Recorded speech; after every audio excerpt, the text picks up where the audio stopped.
Please take your seats quickly, ladies and gentlemen. Thank you. Hello, ladies and gentlemen. Welcome to Tennis Weekly with Joel, Kim and Chris. On today's Australian Open final catch-up, sponsored by DownloadTennis.com. Sabalenka secures her first major. Djokovic wins title number 10. And Siniakova and Krejcikova defend their doubles title.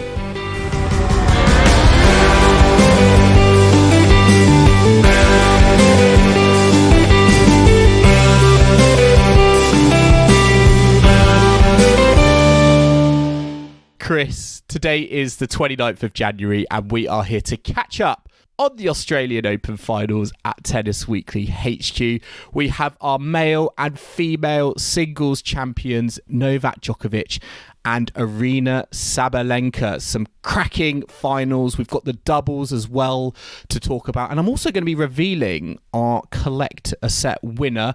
Unfortunately, Kim is not able to join us today, so it's just me and Chris at HQ. But what I've really enjoyed, Chris, is you have dressed up for the occasion. I've dressed up for finals day, haven't I, Joel? But the real reason, not to break the illusion. There's a real reason. I thought that was the real reason. Yes, and then you were very underdressed for this occasion. But the real reason why I'm wearing a tie, a suit, I'm still wearing my suit jacket, is because it was my grandfather's 90th birthday today. So we're recording a little bit late, but I'm sure we can excuse that because when you get to 90, you have to make some allowances, don't you? Yeah, no, absolutely fair play. And it's actually given me time to digest all the results and also mentally prepare myself for the fact that there's also tennis starting tomorrow. I mean, Katie Boulter's on court in Hua Hin. We've got Leon. I'm already nervous about Garbina Muguruza's got Linda Noskova in the first round. So it's given me that time that added preparation time. You're jumping ahead, Joel. We haven't even covered the finals yet, and your head's in Thailand at a WTA 250. Exactly. I mean, where else it never stops, be? Never stops, where does else it, Joel? Never be? stops on the tour. But yes, we have the men's final to talk about. First of all, we're going to be talking about the ladies' final after our break. But yes, Novak Djokovic is he is a 10-time Australian Open singles champion. He defeated Stefanos Tsitsipas today, straight sets, 2 tie breaks, 6-3, 7-6, 7-6. It was a final that, I think both players gave really good account of themselves. I actually enjoyed the fact that there was no real talk about, whether Djokovic was fully fit or not. It just felt like both players went out on court, tried to deliver their best tennis. And unfortunately for Stefanos Tsitsipas, when that usually happens, Novak Djokovic comes out on top. I mean, that's what happens, isn't it? That's what we've learned, that no matter what the odds are, whatever we might predict, don't bet against Novak Djokovic, especially at the Australian Open.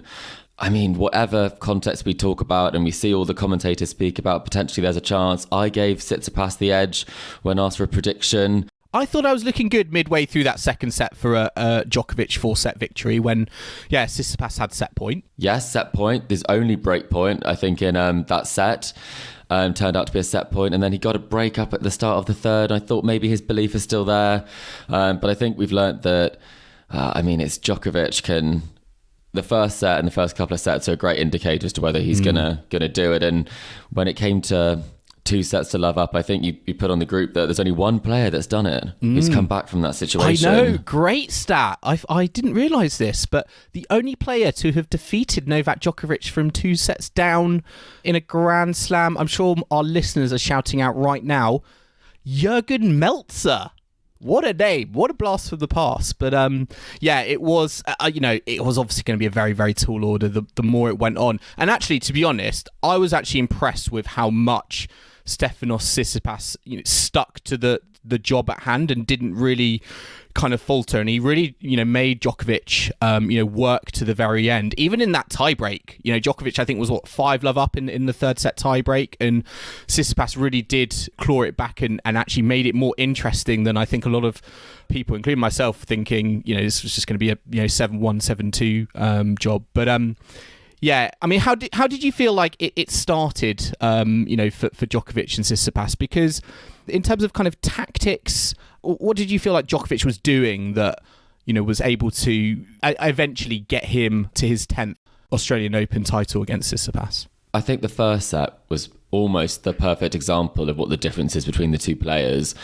Djokovic is able to serve with pinpoint accuracy and with real purpose, and he was targeting that backhand, which has kind of been probably the biggest weakness in the Tsitsipas game, the fact that he does tend to not hit through the backhand. He got a lot of slices, a lot of blocks, and he hasn't been doing that as much in the tournament. And today, I think it was 94% of first serve points won for Djokovic, and the big difference was that Djokovic was landing his first serves. He was landing them in a great position. He was putting himself in a great position in the point.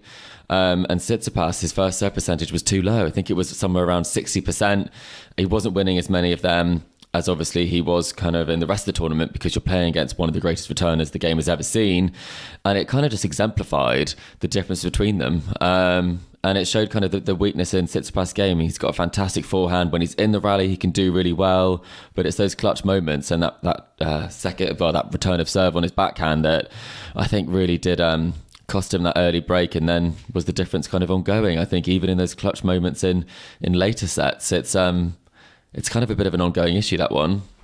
Yeah, it was interesting because that first set, it just felt like the Djokovic service games were impenetrable. Tsitsipas was just a bystander, really, and in double quick time, he was back on his own serve, and it really was, not, I think, where it needed to be. I think he was under 60% first serves in, and it sort of put him on the back foot, obviously against one of the greatest returners of all time. But I think we put that first set aside and we go into the second set. It did get a little bit scrappier. I don't know if Djokovic got a little bit tenser, but it felt like Tsitsipas was holding a lot more comfortably, and he was coming into the match a bit more. And I think for me, that's, if we look back on the match, that second set really was, I think, it was the turning point, because, as you said, Tsitsipas did have a set point, and if he had taken that and made it more scrappier and a bit more of a battle and a bit more of a shootout, then who knows what would have happened. But we saw that Djokovic just, he played that point very, very well. Great forehand up the line. But yeah, I was impressed with how Tsitsipas had was able to kind of put the first set disappointment behind him, and he upped his levels, I think, certainly in that second set. He did lift his game, and the numbers support that. There was actually only 1 point between them for that entire set, and Djokovic had no break points in that entire set, and Tsitsipas only had the one on set point. So it could have gone either way. His numbers improved significantly. The first set, it was 60% of first serves in. Second set, 68. Djokovic actually dropped to 66. So it was one where he was serving a lot better. He was backing up his second serve much better and starting to get into the match. But if you give someone even the tiniest window, or you don't take that opportunity and a slightly passive break point, I think he kind of needs to realise that it's much better to go after it in those moments, I think. And that's kind of the thing that you see from him. He can get a little bit passive at the moments when real champions, I'm not saying he can't be a real champion, but when the champions we see play some of their best tennis and front foot tennis and take the destiny into their own hands, which felt like, I don't know, is this fair, Joel? He shied away a little bit on that point. To me, it was quite tentative, and it was almost like it snuck up on him this moment, and he was like, what do I do? And I think that is the thing we've seen, I think, with Novak Djokovic's matches, particularly I think in for example against Tommy Paul in that first set, when Djokovic's level does drop, you need to make the most of that moment. Tommy Paul wasn't able to do that, and Stefanos wasn't able to play his game, he said, right? I think that's one of the interviews, the clips that went around on social media, which was kind of the meme of what it's like to play against Novak Djokovic. And Tommy Paul said, my game plan was to serve and come in and serve and volley to get myself to the net. And he said, I don't think I did it once. And so I think maybe that's something where I could be being slightly too harsh on Tsitsipas, in the sense that Tsitsipas did play his game on that court. Yeah, just restricted by how good Djokovic was playing. Because, yeah, like similar to Paul, I mean, I was expecting Tsitsipas to rush the net a little bit more in that match than ultimately the numbers showed. And I think that was due to the weight of shot from Djokovic, his heavy forehand coming back. It just really sort of restricted, I think, Tsitsipas to the back of the court, and there were no real short balls, I think, for him to come in on, and I think that really took away a potential edge in the game, in sort of not getting into those kind of long and extended rallies. But yeah, just that consistency from Djokovic at the back of the court, it was just, it was frightening at times, I think, because he wasn't afraid, I think, to hit into Tsitsipas's his big shot, the forehand. But as soon as that happened, he was then able then to go to the backhand. And, when Tsitsipas is on the move trying to hit that backhand, as you said, it can be a bit of a weakness for him. Yeah, and we talked ahead of the final about whether he'd give Medvedev a call and find out what it was that worked for him against Djokovic in that US Open final. And what was interesting was that Stefanos was playing very far behind the baseline for him. I think it was a bit further back than I've seen him so far this tournament. So what I do like is that he was trying to do something a bit different, give himself a bit more time so he wasn't as rushed on the ball, maybe be able to do a bit more with the shot if he had that extra time. But I would have liked, if that wasn't necessarily working as well, I think it would have been interesting to see, as you say, he did come in a bit more in that second set. It was 6 from 9 at the net. But again, Djokovic is so strong from all areas and so great at passing shots. And it's almost hard to know and so what you should be doing when you've got good numbers, you're playing quite near the top of your level, and it's a point here or there as to whether you might get a set. But it was a solid effort, and you can see that it's fine margins, and he was definitely able to impose his game at times. He was able to play his game that we know he can play. But the problem is Djokovic can just play a game that's better. And I think that was kind of what happened today. Yeah, I do wonder sometimes if we talk and overanalyze these types of matchups. And the reality is that Novak Djokovic's level is just higher than Stefanos Tsitsipas's level. Yeah. And I mean, how do you kind of rank this Australian Open for Djokovic? Do you think it has been a case of, the fact that we obviously don't have the likes of Roger Federer, Rafa Nadal was also a little bit injured. Is he well and truly above everyone else in the field, and he showed it over the last 2 weeks? It's hard to argue with that. It really is. In best of 5, I think. In best of 5, absolutely. I think even in best of 3, he is showing that, especially kind of at the end of the year, picking up end of season finals and then not dropping a set except for in that second round, which was a bit of a surprise set, and then he won the rest of the sets with the loss of just 3 games. So I think I actually read, I think since Wimbledon last year, I think he's won 6 of the 7 tournaments he has entered. So it is amazing to think, the levels he has brought, given the stop-start nature, of his season last year. I mean, he said that he would say that this is the biggest victory of my life, considering the circumstances. I mean, would you agree with that statement? I think it's probably, I guess it's to do with the degree of the injury and the way that he was able to do it here, and in emphatic style from the third round on. I think you have to take him for his word on that and believe that, because I saw an interview with Goran Ivanisevic who was saying just how bad it was, how close he was to pulling out, how touch and go it was. And I think it's very hard to know what goes on behind the scenes. I think we've seen that, when Serena was playing, I think it was in the year that she almost was able to achieve the Grand Slam and then kind of falling short in the semi-finals of the US Open. But she was sick for a lot of that season. And on the documentary behind the scenes, you saw that she was not just a little bit of a cold. She was unwell.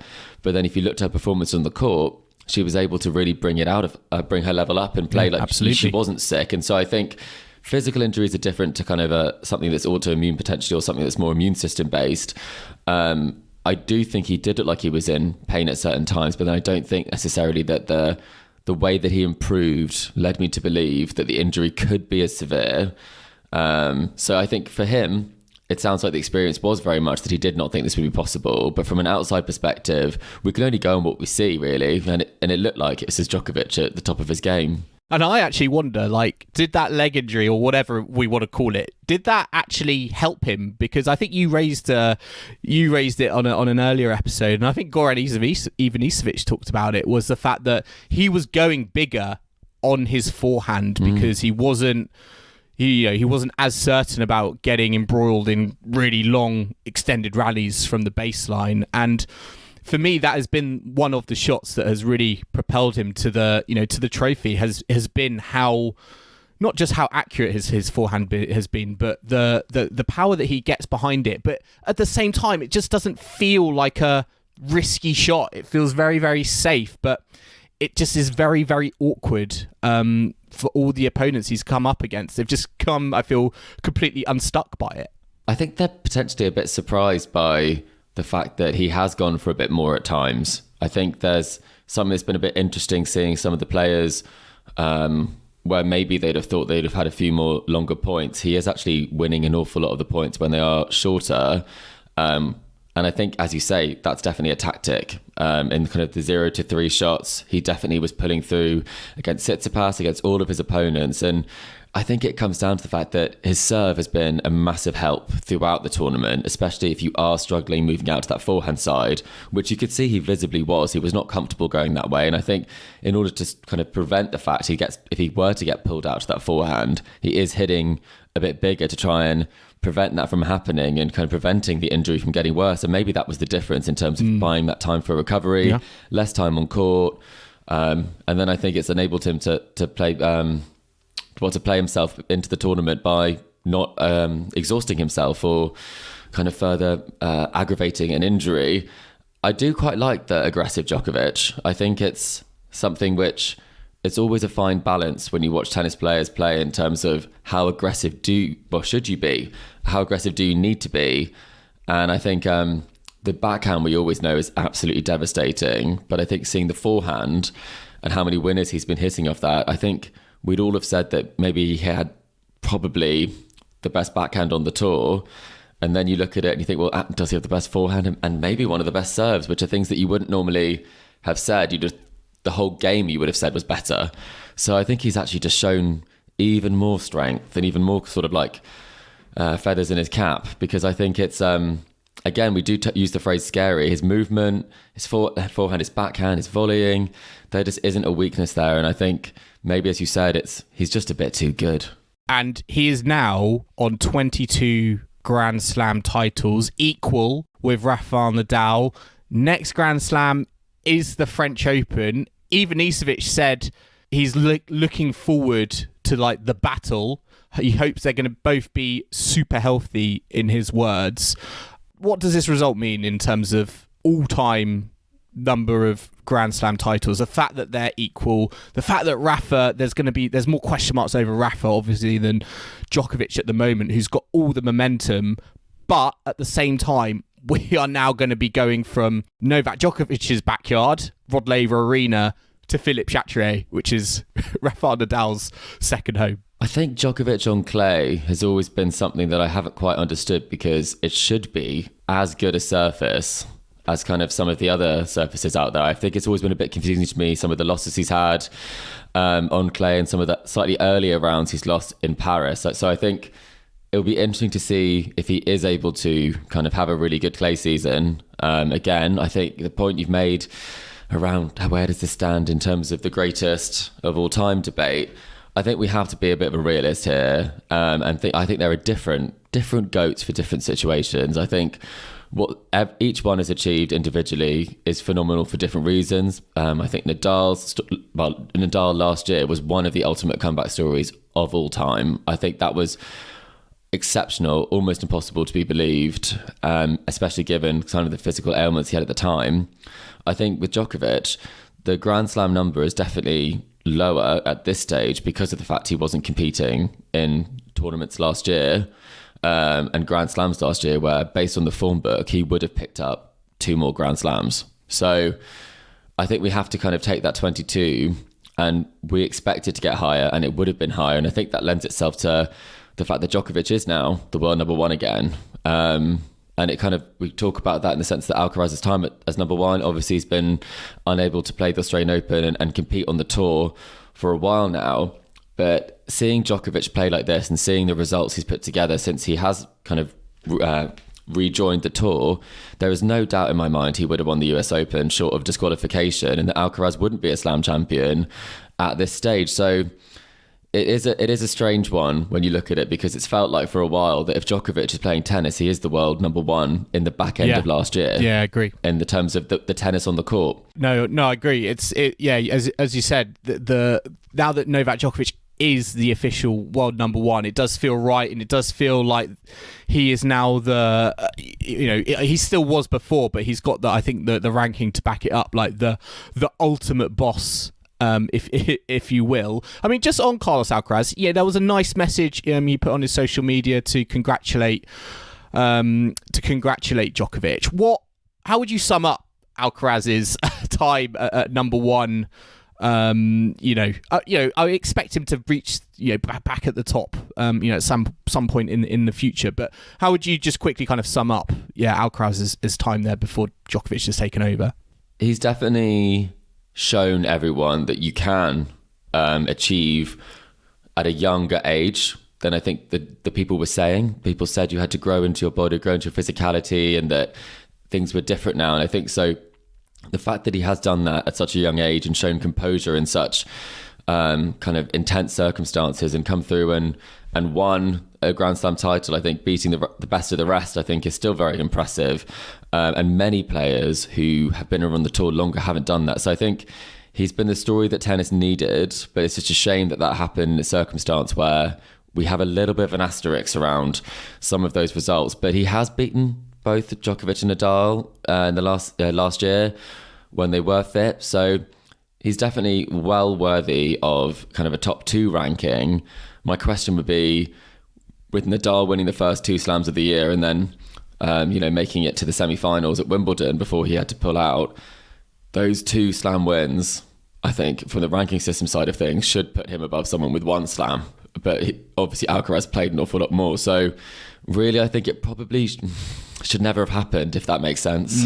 Yeah, it's funny. The story. It's a great story, and it was. I think you're right. A story, an amazing, incredible. Yeah, a story that tennis needed, and it's funny because before we kind of go to a quick break, I mean, how would you assess how the men's tournament has gone overall? Because I feel like we were robbed of things that would take interest of the casual spectator's eye, specifically in the men's tournament. I was reading earlier today about how TV viewing figures in Australia particularly have not been very good. To quote, have fallen off a cliff apparently. And you think about the fact, well, world number one, Carlos Alcaraz, not there. Nick Kyrgios, a big draw, whether you love him or hate him, also not there. Rafa going out early as well. Novak Djokovic, of course, very kind of polarizing figure. I mean, how would you kind of describe and put this men's tournament, given what we've seen from Djokovic? Has it been a boring tournament, would you say, or do you think it's been exceptional given the historic achievement we've just witnessed? I think when you have a tournament where the expected result happens and almost in an even more emphatic style than people thought, that's obviously not as interesting a story to follow as, if Nick Kyrgios was putting in an upset against Djokovic, if that match happened, or if there was never that big story of the tournament beyond if Djokovic is fit, will he win it?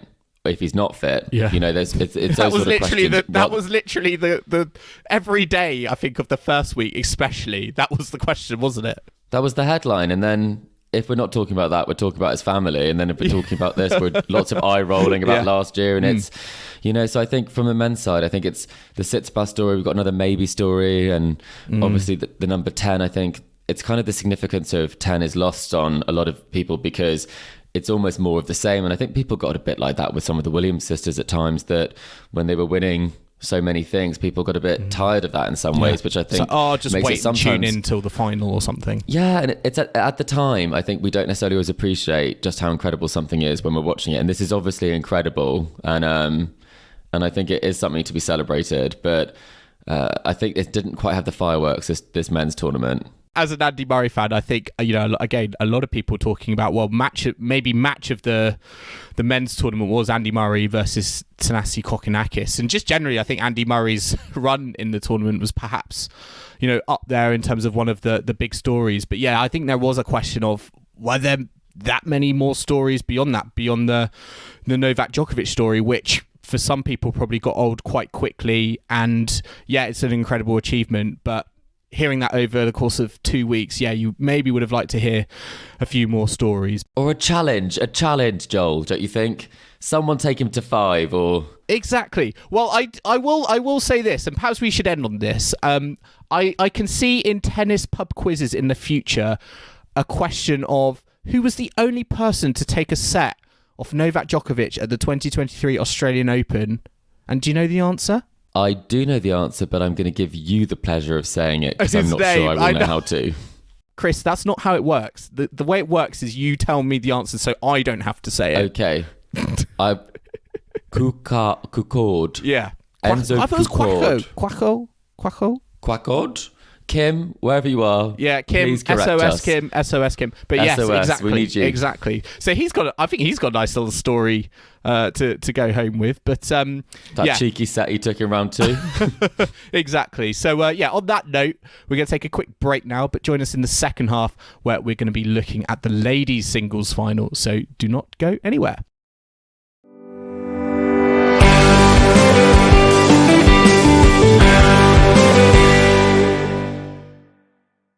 Welcome back to the Tennis Weekly podcast, sponsored by DownloadTennis.com.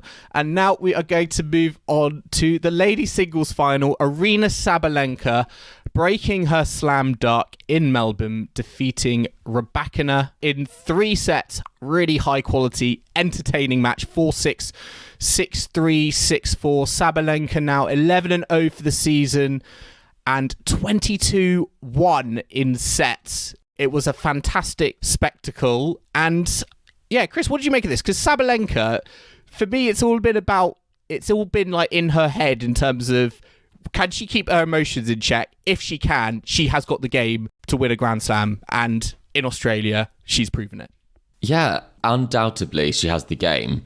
And I think we've seen that the demons were very much present last year, much talked about, queen of the double faults. And so I think it's one where it shows that if you're able to kind of fix what's going on between the ears, you're able to take what's kind of not necessarily always been a positive situation for her. And I think people are very pleased and she's elated with the fact that she's sort of kind of been able to live up to sort of the unbearable weight of great talent, because she has one of the biggest games, and it's almost the level of her play on a great day is such that she shouldn't be losing to many people at all. But I think she's had a situation where she hasn't always kind of had a plan B. She hasn't always had a backup option, and she hasn't always been able to keep her emotions in check, and not in an emotional sort of way, but I mean more in terms of the frustrations and when things don't go right. I think she's very heart on her sleeve, and at times that's something that's really beneficial, but also at times we've seen that be the detriment to her, and things have got away from her or have unraveled. So I think seeing this Sabalenka, I think everyone and kind of the universal tennis community seems to be very pleased that she had kind of a challenge in this final, and she was able to, when she double faulted on the first match point, I thought, oh my goodness, don't let this be the end of the Sabalenka story. Yeah, I did wonder that, because it was that final game, wasn't it? I mean, there were opportunities there for Rybakina to get back in it. Yes, it was very tight. It was very... It's what you expect, I think, from a player who, regardless of who it is, who hasn't won a Grand Slam before and has had this pressure on them for the last few years, and when you get to that moment of trying to serve it out, yeah, of course, naturally it's going to be really, really difficult. So difficult. I think she didn't realize how hard it would be to get over that line, and you could do all the hard work in the world, and she talked about how much hard work she's done. But that final point, I think people don't realise how hard it is. And she must just be willing for her opponent to make a mistake, because she really had to work for it, especially in that final game. Yeah, I think, it is one of those, like Tsitsipas, it's not just going to be handed to you on a plate. You have to go out and earn it, Sabalenka did. I think it's interesting, earlier you talked about plan A versus plan B, because I would still say Sabalenka doesn't have a plan B. It's just that her plan A has become more consistent, and she's actually been able to string plan A together across like the whole 2 weeks of a Grand Slam. Do you feel like that's fair, or do you genuinely think that like there is a different change up that Sabalenka can have? Because I looked at this match, and for example, in the first set, she was going for her first serves and her second serves, and I think she yielded 5 double faults in that first set. But there wasn't really a moment where I thought, oh yeah, she's going to maybe take a bit off and play it a bit more safe. I just don't think that's the that's the mentality of Sabalenka. She is just full throttle, and it seems to be working very, very well at the moment. And arguably before, it worked for X amount of time up to a quarterfinal, but it just sort of fell away, at that point. But now she's shown that she can put it together across the whole 2 weeks. I think it comes from the belief in your game in those key moments. So you're probably right in terms of when you look at the game, it does look like it's always plan A. But I think, as you say, there have been changes that have been made. So she's got more shape. She's got more margin. Fine-tuning. Yeah, you don't have to hit the cover of the ball every point. And I think it's also an acceptance that you will miss at times. And I think rather than let that be kind of a feeling that might take over you at that time, I think it's also knowing that you're going to make more than you'll miss. And Kvitova talks about this, that part of being a player that hits big, you do make more mistakes than a player that doesn't go for it.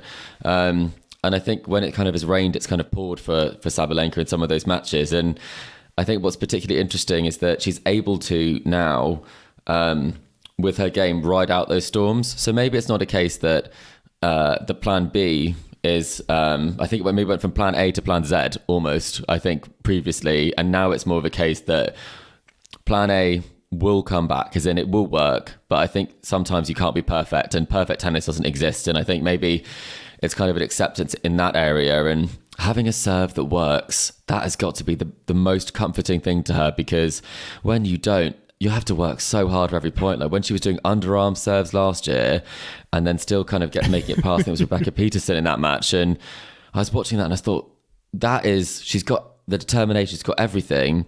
She's even going to roll in a serve if it means she can get through this match. And I think that's testament to her that now she's got that comfort, that she's able to kind of almost not put the pressure on her other shots as much, because she knows she can get some free points. Yeah, I mean, she was quoted as saying, I think during these 2 weeks, I really was super calm on court, and I really believed in myself a lot, that my game will give me a lot of opportunities in each game to win this title. And it is almost that sort of... So I true. feel like, I think it's like, before, she'd hit like a really bad unforced error and it would really kind of rattle her and throw off her game. But I think now I see that extra level of calmness, where it's like, if that did happen, or maybe she serves a double fault, she's got that inner monologue that actually says, don't worry, don't be calm, be cool, don't worry, just move on to the next point. And I think it's that level of, that maybe that slight little tweak, or that little answer back maybe to those errors that she was making, that is all she really maybe needed to help her just sort of stay focused and stay zoned in. Yeah, it does feel like that. And for example, that's a great point. When she's been love 30 down in this tournament, it hasn't felt like she's panicked. I think she has exactly what she said there, that she knows that her game will give her opportunities to win each game. And when she was down 15-40, when she had break points at different times against her serve, I think she really has sort of been telling herself that. So I think it's something that's really kind of impressive to see that she's able to do that, because she described herself as previously being a bit of a tiger on the court, and I think now she said that the tiger's still there, but I think it's maybe more of a, not necessarily a pussycat, but it's something that allows her to have a bit more I am envisaging like a Zen tiger now, like a Buddha or something. So it's a little bit more chilled, a little bit more relaxed. I can see that. Like it's or has has some sunglasses on or something. Yeah, I think that's kind of her vibe, right? I think she's a cool cat, that's for sure. And she defeated current Wimbledon champion Elena Rybakina in the final. And she is a player who is great. Me and Kim were thinking she actually had the edge, even though I think the slight favourite on the win predictor in the TV coverage was with Sabalenka. I mean, what will Rybakina take from this? Will she be disappointed the fact that she was a setup, in a Grand Slam final and wasn't able to get it done? Because she has been there and done that. As I said, she is the Wimbledon champion. So I wondered if that experience was going to count for more than the defeat that, it's ended up being for her. I don't necessarily think that there's not that much negative to take from this defeat for her. I think she competed right until the end. She gave herself opportunities, and it was almost a bit of a chess game or a cat and mouse game. We're using a lot of cat metaphors here, but it's very much a case where they were they were both bringing out a good level in each other. They were both challenging each other in different ways. And there were some key battles that were taking place on the court. And on the day, she just didn't necessarily have the answers to it. I think her serve was a real issue for her. It really did let her down in terms of having such a great weapon that wasn't able to be produced enough. Her first serve percentage was too low. And that was definitely a big issue. I think the other battle that was kind of taking place on court was the forehand battle off the serve. And I think that's what I think was smart about Sabalenka's game plan, was that she knew if she put in a fast ball on a second serve and a fast ball on a first serve to Rybakina's forehand, she would get kind of enough points off that. And if Rybakina started to make more of those shots, then that would be the difference. And I think if you looked at the match and where it was won and lost, I think it was the forehand of Rybakina, and I think it was very much the case that if the serve for her had worked, I think this could have been a different result. And it was so close. But again, it's like in those moments, sometimes your serve doesn't do it for you. And she did elevate other aspects of her game. But I think it's more for her in terms of moving forward. I see this as a big kind of positive step from where she was kind of coming off of Wimbledon. Is she finally going to make show courts at her events coming up? That's what I want to know. In Thailand, I'm joking, but she's not playing. But I think she should make show courts everywhere. I think it's the tennis that people want to see. I feel like she's such an elegant player on court. She's very like her game serene, is very easy on the eye. It's very technically sound, fluid. Exact. I mean, and there'll be some people out there and say she also doesn't shriek or is as loud as someone like a Sabalenka on a court. It was really annoying. I know. I mean, where do you? I don't want to get into a debate on like grunting, because I feel like it's just been around for forever, and it's obviously not a new thing with Sabalenka. But what did you make of it? Because there is that there is that contrast. I think we spoke about Rybakina being that sort of silent kind of assassin, but I'm almost thinking Sabalenka's the screeching assassin. Yeah, I think they are quite interesting because they have got relatively similar games in lots of ways, but they have a very different approach to how they go about it. And that was part of the debate from last pod that we talked about who is the bigger hitter. And it does feel like, because of the noise and the effort and the expression of Sabalenka, that she's really letting rip in a way that you feel like maybe if there was a little bit more energy coming from Rybakina, that maybe it would add that a bit more oomph, even more oomph to her shot. And her coach talks about that he always tries to energize her, try and get more energy from her. And she says that she really looks to him for that, because naturally she's quite a get on with it type, where she doesn't necessarily express that much. She's unfussy. Yeah, she is. She kind of just gets on with it, which I think is a great aspect. And that's kind of I think it's a great asset that fans also, any fan can really relate to that. Just a player who just gets on with what they've got to do on a tennis court. Yeah, and doesn't kind of over-celebrate things. She's never going to be one of those players who, at 2-2 in the third set, is kind of putting her hands up, waving to the crowd, saying, "Give me more cheer." She doesn't think like that. And I think it's a combination. But I think if you look at their skill sets, maybe if Sabalenka had a little bit more of the Rybakina sort of mindset, she might have already had some Grand Slam titles by now, because Rybakina has shown that with a big game and a relatively similar game, you're able to win a major at a younger age. So it's interesting, and I think that made for a particularly interesting final because of the fact that there was this contrast between the two of them. Yeah, no, I agree, and I think I swear all the best matchups, there are always these sorts of contrasts, and when they've got similar games, it just makes it, I think, even more compelling. Rybakina is now into the top 10 of the women's rankings. We've got Sabalenka at a career high number 2, Swiatek number 1, Onjabor, Pegula, Garcia, Goff, Sakkari, Kasatkina, Bencic. I mean, this is a very, I think, high quality top 10. I mean, John McEnroe suggested this is potentially the strongest top 10 we've had in women's tennis for a number of years in terms of Grand Slam winning potential. Do you agree with that? Do you look at that list and think, oh, this sets up the French Open really, really well? Because I know Iga Swiatek's playing great game, and she loves a clay court. But are you excited by how, like, the chasing pack and how they're performing, as we've seen with two of them get to the final at the Australian Open? You know what? I'm thinking like a Netflix producer now, Joel. It's Breakpoint Season 2. just follow the top 10 women? Well, everyone's going after Iga. That's the narrative. And the characters we have, we've got the big hitter who's just won her first major. We've got Ons, who's still trying to do it for be the first in so many different ways, breaking down barriers there. We've got the resurgence of Caroline Garcia. We've got the young gun, Coco Gauff. We've got kind of the villain of the story, if we had to have You've already sold it to me. Bencic. I just think it's going to be a really interesting year, because I would love to see a series of players who are competing and do have these rivalries, because that match was a great match. And obviously kind of some of the matches between Sabalenka and Iga haven't been very close recently.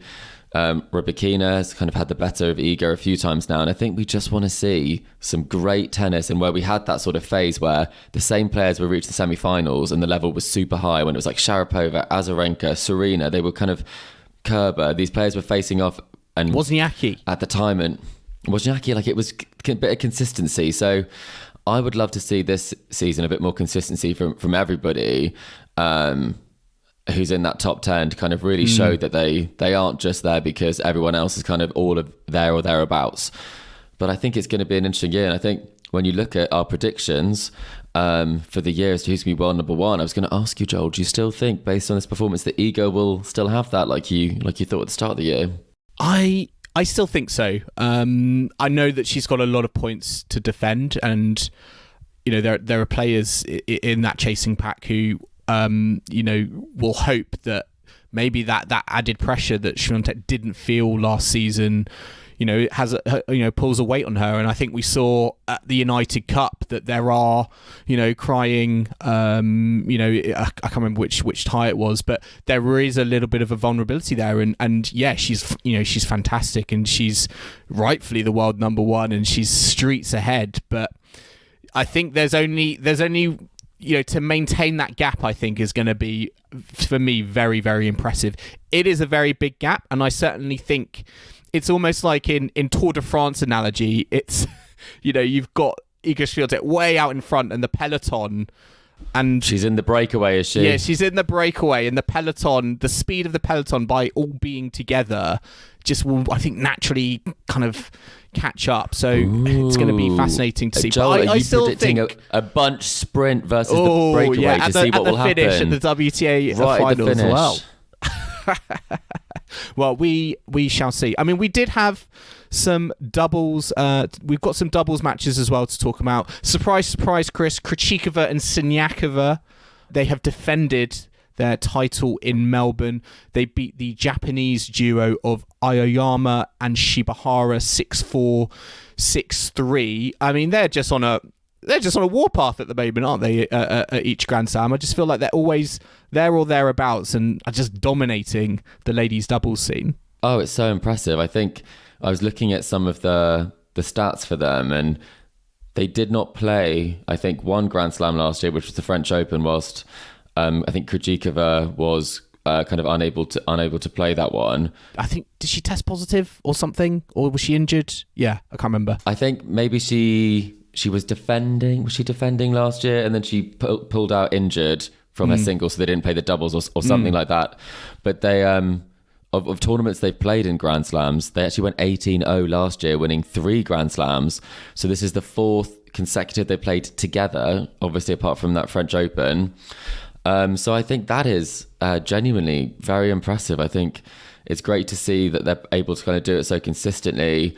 And they've also obviously gold medalists, as well as winning the Tour Ending Finals and the Fed Cup. So they are probably going to go for the Grand Slam this year. Hall of Fame worthy. But I will say, do you know the last pairing to beat them in doubles at a Grand Slam?